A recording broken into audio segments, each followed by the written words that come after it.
दोस्तों, income tax department की तरफ से कुछ मैंडेटरी कंडीशंस है कि अगर आप इन कंडीशंस में फॉल कर रहे हो तो आपके लिए आईटीआर फाइल करना मैंडेटरी है। बट अगर एक प्रैक्टिकल एस्पेक्ट भी देखा जाए तो वहां पर आपको आईटीआर फाइल करना चाहिए। अगर आप उन मैंडेटरी कंडीशंस में फॉल नहीं भी कर रहे हो तो भी आपको वॉलंटरली आईटीआर फाइल करना चाहिए और उसके पूरे हम फायदे डिस्कस करेंगे। इसके अलावा वीडियो में सबसे पहले हम देखेंगे कि आईटीआर फाइलिंग की ड्यू डेट्स क्या है, क्योंकि अभी चेंजेस आए फाइनेंशियल ईयर 2025-26 और असेसमेंट ईयर 2026-27 के से रिलेटेड। और अगर आप टाइम पे आईटीआर फाइल नहीं करते हैं और अगर आपकी ड्यू डेट के बाद में आप फाइल करते हो तो कितनी लेट फीस लगेगी, कितनी पेनल्टी लगेगी और उसके क्या क्या कॉन्सिक्वेंसेज है, तो वो भी हम डिटेल में डिस्कस करेंगे। तो दोस्तों, अगर आप एक सैलरीड इंडिविजुअल हो, मतलब कि आपकी अगर इनकम बिजनेस और प्रोफेशन से रिलेटेड नहीं है, तो आपका ITR 1 and ITR 2 form file करने की रिक्वायरमेंट होती है। तो उसकी जो ड्यू डेट है वो 31 जुलाई 2026 फॉर फाइनेंशियल 2025 एंड 26। इसके अलावा अगर आप बिजनेस में और प्रोफेशन में अगर आप एंगेज्ड हो तो आपको आईटीआर 3 एंड आईटीआर 4 फाइल करने की जरूरत रहती है, जिसकी की जो ड्यू डेट है वो है 31 अगस्त 2026। और अगर आपका ऑडिट होता है, मतलब आपका बिजनेस या प्रोफेशन है जिसमें कि आपका ऑडिट होता है, तो आप आईटीआर 3 फॉर्म फाइल करते हो तो उसमें जो आपकी ड्यू डेट आती है वो आती है 31 अक्टूबर 2026। इसके अलावा अगर कोई बिजनेस है जिनका ट्रांसफर प्राइसिंग का केस होता है तो उसमें 30 नवंबर की ड्यू डेट रहती है। अब अगर ये जो ड्यू डेट्स हैं अगर ये निकल गई तो क्या हम आईटीआर फाइल नहीं कर सकते हैं? ऐसा बिल्कुल भी नहीं है। अगर ये ड्यू डेट्स निकल जाती है तो आप 31 दिसंबर तक एक रिटर्न फाइल कर सकते हैं, जिसे हम बोलते हैं बिलेटेड रिटर्न या लेट रिटर्न। ये आपका एक लास्ट चांस होता है जहां तक आप आईटीआर फाइल कर सकते हो। दूसरी बात, अगर आपने यहाँ पे कोई आईटीआर फाइल किया या फिर बिलेटेड रिटर्न या लेट रिटर्न में भी रिटर्न अगर फाइल किया है और अगर उसमें कोई मिस्टेक है, कोई गलती हो गई है, तो आप एक उस रिटर्न को रिवाइज कर सकते हो। उसकी जो ड्यू डेट होती है वो है 31 मार्च 2027। ये बड़े बड़े चेंजेस है क्योंकि ये पिछले साल तक 31 दिसंबर तक ही कर सकते थे, पर अब इसको 31 मार्च कर दिया गया है। इसके अलावा अगर ये आईटीआर आप फाइल नहीं कर पाए इन ड्यू डेट्स के ऊपर और यहाँ पे भी आपके आईटीआर मिस हो गए, तो आप एक updated return ITR you file कर सकते हो, जिसकी की ड्यू डेट होती है 31 मार्च 2031।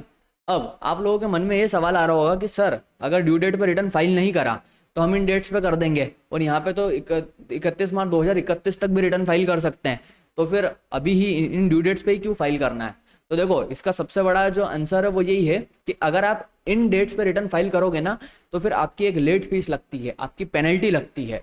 और अगर अपडेटेड रिटर्न फाइल कर रहे हो तो फिर वहां पे आपको अगर कोई रिफंड का केस है तो रिफंड भी नहीं मिलेगा, उल्टा आपकी लेट फीस पेनल्टी भी लगेगी और एडिशनल टैक्सेस भी लगते हैं। तो गवर्नमेंट को पैसा लेना है आपसे तो रिटर्न तो आपको वो फाइल करवाएंगे, पर अगर यहाँ फाइल करोगे तो पैसा नहीं लगेगा, सिर्फ टैक्स अगर बन रहा है तो वो जमा करवाना है। पर अगर इन डेट्स पे फाइल करोगे तो लेट फीस भी लेगी, इंटरेस्ट भी लेगी, एडिशनल टैक्स भी लेगी, तो गवर्नमेंट यहाँ पे अच्छा खासा पैसा आपसे कमाएगी। अब कितनी लेट फीस लगती है? देखो, मैंने बताया था ना कि अगर हमने 31 जुलाई या 31 अगस्त तक रिटर्न फाइल नहीं करा तो आपको बिलेटेड रिटर्न फाइल करना पड़ेगा। अब बिलेटेड रिटर्न में क्या होता है कि क्या कॉन्सिक्वेंसेस है कि अगर आपकी इनकम 5 लाख से ज्यादा है तो आपको जो लेट फीस लगेगी वो 5,000 रुपए की लगेगी, और अगर 5 लाख से कम है आपकी इनकम तो 1,000 रुपए की लेट फीस लगेगी। मतलब देखो, इसमें सबसे बड़ा कॉन्सिक्वेंस बताऊं कहाँ पे आएगा? अभी 12 लाख रुपए तक टैक्स फ्री इनकम है, तो ये 12 लाख की जो टैक्स फ्री इनकम है इसमें आपको टैक्स तो कुछ भी जमा नहीं करना है, पर वो कब तक जमा नहीं करना है? जब तक 31 जुलाई तक। अगर 31 जुलाई या 31 अगस्त तक आपने रिटर्न फाइल कर दिया तब तो ठीक है, 12 लाख रुपए की आप इनकम भी आपकी शो हो जाएगी, मतलब 1 लाख रुपए महीने के आप कमा रहे हो, ठीक है, और वहां पे आपको टैक्स भी नहीं देना पड़ रहा है। पर अगर आपने इन डेट्स पर अगर रिटर्न फाइल नहीं करा तो फिर आप 31 दिसंबर तक रिटर्न फाइल करोगे। अगर 31 दिसंबर तक रिटर्न फाइल करोगे तो आप फिर 12 लाख रुपए की इनकम नहीं बता पाओगे, क्योंकि 12 लाख तक टैक्स तो नहीं लग रहा है, पर ये 5,000 रुपए की लेट फीस जरूर लगेगी अगर आप 12 लाख तक बता रहे हो। और अगर 12 लाख तक नहीं बताओगे तो फिर आपको 5 लाख के अंदर अंदर इनकम बतानी पड़ेगी। अब लेट फीस के अलावा और क्या क्या आपको प्रॉब्लम हो सकती है इसमें? तो एक तो सिंपल इंटरेस्ट लगेगा per month and part of the month का 234A वाला, मतलब कि अगर कोई भी टैक्स आपका बन रहा है तो उस पर आपका सिंपल इंटरेस्ट लग जाएगा 1% का। इसके अलावा नो लॉस कैरी फॉरवर्ड, अगर आपका कोई भी कैपिटल गेन का बिजनेस एंड प्रोफेशन में अगर कोई लॉस है तो उसको कैरी फॉरवर्ड नहीं करा देने, मतलब किया देने जा सकता है। एक एग्जांपल लेकर के बताता हूँ कि जैसे क्लाइंट है, उनकी फ्यूचर्स एंड ऑप्शन की इनकम है जो कि बिजनेस इनकम के हिसाब से कंप्यूट होती है। अब मेजरली क्या लोगों को फ्यूचर्स एंड ऑप्शन में लॉस हो जाते हैं। अब अगर वो इस डेट तक आईटीआर फाइल नहीं करते हैं, इन डेट्स तक 31 अगस्त 2026 तक, और बाद में फाइल करते हैं और अगर उसको फ्यूचर्स एंड ऑप्शन में कोई लॉस होता है तो फिर उसको वो कैरी फॉरवर्ड नहीं कर सकता है, तो उस चीज़ का ध्यान रखना है। तीसरा आता है लॉस ऑफ रिफंड। अगर आप बिलेटेड रिटर्न जो है हमारी 31 दिसंबर, अगर यहाँ तक भी रिटर्न फाइल नहीं करते हो, इसके बाद में फिर आपको ITRU फाइल करना रहेगा। तो फिर जैसे मैंने बताया था कि अगर कोई आपका रिफंड बन रहा है तो फिर वो आप क्लेम नहीं कर पाओगे। तो यहाँ पे हमने देख लिया कि ड्यू डेट पे ITR फाइल करना कितना ज़रूरी है, अगर नहीं करेंगे तो क्या कॉन्सिक्वेंसेज है वो सब हमने देख लिए। अब किस किस के लिए ITR फाइल करना मैंडेटरी है, और अगर मैंडेटरी नहीं भी है तो क्यों फाइल करना चाहिए, तो वो अब हम देखते हैं। तो देखो, अगर आप न्यू टैक्स रिजीम ऑप्ट करते हो तो अगर आपकी इन बेसिक एग्जाम्पशन लिमिट है 4 लाख रुपए की, अगर 4 लाख से ऊपर आप पूरे साल भर में कमाते हो तो आपको ITR फाइल करना मैंडेटरी रिक्वायरमेंट होती है। क्या सर इसके अलावा भी हमें ITR फाइल करना चाहिए? देखो, अगर आप ITR फाइल करते हो तो आपको क्या क्या बेनिफिट मिलते हैं वो मैं बताता हूँ, और आप किन किन चीज़ों से बच सकते हो। सबसे पहली बात आती है बैंक लोन्स। देखो, एक एग्जाम्पल बताता हूँ मैं।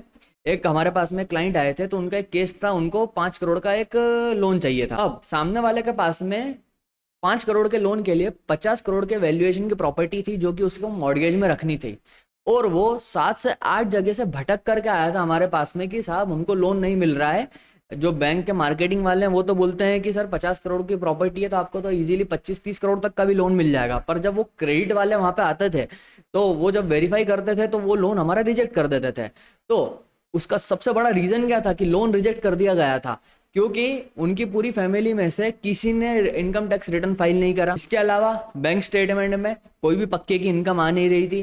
तो जब ऐसा सिनेरियो हुआ तो अब रिटर्न फाइल नहीं करा तो फिर बैंक बोलती है कि चलो ठीक है ITRU फाइल कर देते हैं। तो ITRU फाइल करते हैं तो बैंक का उसमें प्रॉब्लम ही रहता है कि आपने 2-3 सालों के रिटर्न एक ही डेट में फाइल कर दिए, तो बहुत सारी बैंक्स में उसको भी मना कर देते हैं वो लोग कि नहीं, एक ही डेट पे आपने अगर रिटर्न फाइल कर रहे हैं तो हम यहाँ पे आगे प्रोसेस नहीं करेंगे। तो ये पूरे सिनेरियो में फिर हमने ऊपर से अप्रूवल ली और उसके बाद में पर्टिकुलर केस को क्लोज करा। तो यहाँ पे सबसे मेन ये पूरी जो मैंने आपको एक्चुअल रियल लाइफ इंसिडेंट बताया, इसमें यही है कि अगर आपकी प्लानिंग है कि आपको कोई भी लोन लेना है इन फ्यूचर 1 साल बाद या 2 साल बाद लेना ही है, तो आपको इनकम टैक्स रिटर्न फाइल करना ही है। इवन इफ अगर आपकी खुद कर रहे हो और अगर आपकी फैमिली में किसी का फाइल नहीं हो रहा है तो उसको भी फाइल करना, क्योंकि बैंक लोन में आपकी इनकम कंप्यूट होती है और पक्के की इनकम उनको चाहिए होती है। तो वहां पे अगर आपकी फैमिली मेंबर्स के भी ITR रहेंगे तो एक आपका कंप्यूटेशन बन जाएगा कि अगर आप जो भी लोन ले रहे हो तो उसकी किस्त को चुकाओगे कैसे, तो उसके लिए उनको एक पक्के की इनकम का प्रूफ लगता है। तो इसलिए बैंक लोन के लिए आपका ITR मैंडेटरी है ही सही। अब दूसरी बात आती है क्रेडिट कार्ड से रिलेटेड। देखो, अगर आपने क्रेडिट कार्ड के ट्रांजेक्शन्स करे हैं तो आपको AIS में चेक करना पड़ेगा। जैसे कि एग्जांपल देता हूँ, ये एक AIS हमने ओपन करा है। अब यहाँ पे इन्होंने क्रेडिट कार्ड से ट्रांजेक्शन करे हुए हैं 57,92,000 रुपीज़ के। ये आपके AIS TIS की समरी है।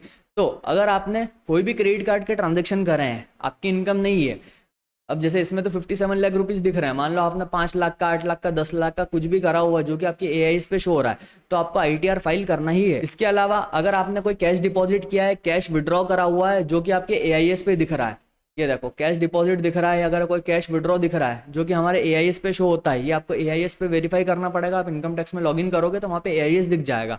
तो वहां पर अगर आपका कैश डिपॉजिट, कैश विड्रॉ है तो इस केस में आपकी बेसिक एग्जम्पशन लिमिट है नहीं है, उन सब चीज़ों को छोड़ देना, ITR फाइल कर देना। अगर नहीं करोगे तो इन फ्यूचर नोटिस आ जाएगा। सेम मैं वही बोल रहा हूँ क्रेडिट कार्ड के केस में भी, अगर क्रेडिट कार्ड के ट्रांजेक्शन्स करें, AIS पे शो हो रहा है, ITR फाइल नहीं करा, तो इन फ्यूचर आपको नोटिस आने की पूरी पूरी संभावना है। अब बात आती है प्रॉपर्टी सेल एंड परचेज की। अगर आप कोई प्रॉपर्टी खरीद रहे हो या अगर आप कोई प्रॉपर्टी बेच रहे हो, आप जैसे किसान है, प्रॉपर्टी सेल करता है, परचेस करता है और कभी ITR फाइल करा नहीं उसने उसके पूरे जीवन में, तो अगर ऐसा कोई ट्रांजैक्शन वो कर रहा है तो ITR आपको फाइल करना मैंडेटरी है। क्योंकि प्रॉपर्टी सेल और परचेस से रिलेटेड भी डेटा जो है आपका वो आपके AIS पे दिखता है, AIS और TIS पे आपको डेटा दिखता है। जैसे यहाँ पे दिख रहा है परचेज ऑफ इमूवेबल प्रॉपर्टी, तो इस तरह से दिखता है। तो परचेस के केस में भी करना है, सेल के केस में भी करना है। क्योंकि परचेस के केस में क्या रिक्वायरमेंट रहती है, डिपार्टमेंट पूछता है आपकी सोर्स ऑफ इनकम, कि पैसा कहाँ से लाया हो जो आपने इतनी बड़ी प्रॉपर्टी खरीदी है। और सेल के केस में तो आपको प्रॉपर्टी पे टैक्स लगता ही है, अगर सेल करोगे तो वहाँ पे टैक्सेशन आएगा ही आएगा।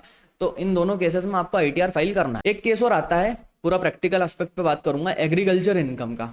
अब क्या होता है ना कि जो एग्रीकल्चर इनकम है, बेसिकली डिपार्टमेंट एग्रीकल्चर इनकम को इस तरह से कंप्यूट करता है कि आपके नाम पे जितनी भी खेती है उसके हिसाब से उसके हिसाब से उनका एक अंदाजा रहता है कि अगर इतने एकड़ खेती है तो ये इन्होंने 1 साल में इतनी इनकम अर्न करी होगी। तो ये मैंडेटरी नहीं है कि एग्रीकल्चर इनकम अगर आप अर्न कर रहे हो तो आपको ITR में बताना ही है। बट क्या होता है ना कि जब आप खेती करते हो, कैश की इनकम मिलती है, कैश की इनकम मिलती है, उसको बैंक अकाउंट में ले जाकर के डिपॉजिट करोगे, तो जैसे मैंने यहाँ पे बताया था ऐसे कैश डिपॉजिट्स आपके AIS में दिखने लग जाएगा। तो आपकी अगर एग्रीकल्चर इनकम भी है जैसे एक एग्जांपल लेता हूँ कि आपकी 50 बीघा की खेती है, 50 एकड़ खेती है, आपको वहां से 40 से 50 लाख रुपए की इनकम अर्न हुई, और बेसिकली वो इनकम आपकी बैंक अकाउंट में ना आते हुए कैश में अर्न हुई। अब वो कैश आप डायरेक्टली डिपॉजिट करते हो बैंक में जा करके, तो वो आपके एआईएस में शो होने लग जाता है। अब एआईएस में शो होएगा तो इन फ्यूचर आपको नोटिस आएगा, फिर आपको नोटिस का रिप्लाई देना है, तो एक क्या है कि लीगल कॉस्ट आपकी इंक्रीज हो जाएगी। तो अगर आपकी एग्रीकल्चर इनकम हो रही है तो आप अपना आईटीआर फाइल करो, उसमें आप आईटीआर में देखो इस पर कोई टैक्स लगेगा नहीं आपका, आपकी इनकम भी रिपोर्ट हो जाएगी, और एक आपकी आईटीआर फाइल भी अच्छी बन जाएगी कि इसमें आप इतनी इनकम अर्न कर रहे हो।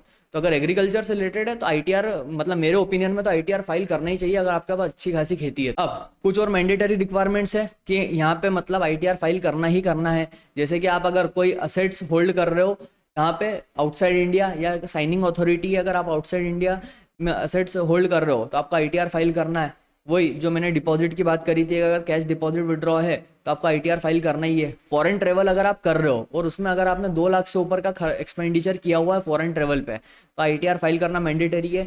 इसके अलावा अगर बिजली का जो बिल है हमारा वो पूरे साल का 1 लाख से ऊपर आ रहा है तो आईटीआर फाइल करना मैंडेटरी है। और जो मैंने बताया था कि कैरी फॉरवर्ड ऑफ बिजनेस या कैपिटल लॉसेस फ्यूचर ईयर्स के लिए, तो फिर यहाँ पे आपको अगर कैरी फॉरवर्ड करवाना चाह रहे हो उन लॉसेस को तो फिर आईटीआर फाइल करना मैंडेटरी है। इसके अलावा लोन एंड वीज़ा सपोर्ट, इनमें आईटीआर की ज़रूरत लगती है तो यहाँ मैंडेटरी है ही।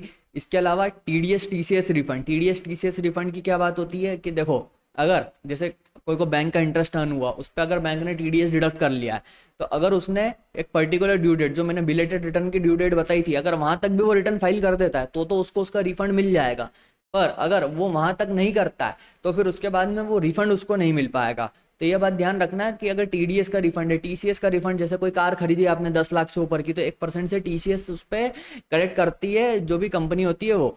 तो वहां पे अगर उसका भी रिफंड आपको चाहिए तो आपको आईटीआर फाइल करना मैंडेटरी रहेगा। तो दोस्तों आज की तारीख में आईटीआर एक ऐसा डॉक्यूमेंट हो गया है जिसकी आपको हर जगह कहीं ना कहीं ज़रूरत पड़ेगी ही पड़ेगी। अगर आप कोई भी काम कर रहे हो, कार का लोन ले रहे हो, होम लोन ले रहे हो, अगर लोन से रिलेटेड हो गया, या आप कोई भी फाइनेंशियल ट्रांजैक्शंस के अंदर कहीं पे भी एंटर हो रहे हो, तो आपको आईटीआर की मैंडेटरी रिक्वायरमेंट्स होती है। तो आपको आईटीआर फाइल इन कंडीशंस में करना ही करना चाहिए। इसके अलावा मैंने आईटीआर 1 एंड आईटीआर 4 पे एक डिटेल्ड वीडियो बनाया हुआ है, और ऑनलाइन कैसे फाइल करना है वो मैंने इन वीडियोज़ में बताया है, तो वो आप उसको चेक करना। इसके अलावा अगर कोई आपको लीगल कंसल्टेंसी की रिक्वायरमेंट है तो नीचे मेरा व्हाट्सएप नंबर, ईमेल आईडी और वेबसाइट का दे करके रखा हुआ मैंने, उस पर आप विजिट कर सकते हो। बाकी मेरी इस वीडियो को लाइक करो, चैनल को सब्सक्राइब करो। आपका बहुत बहुत धन्यवाद।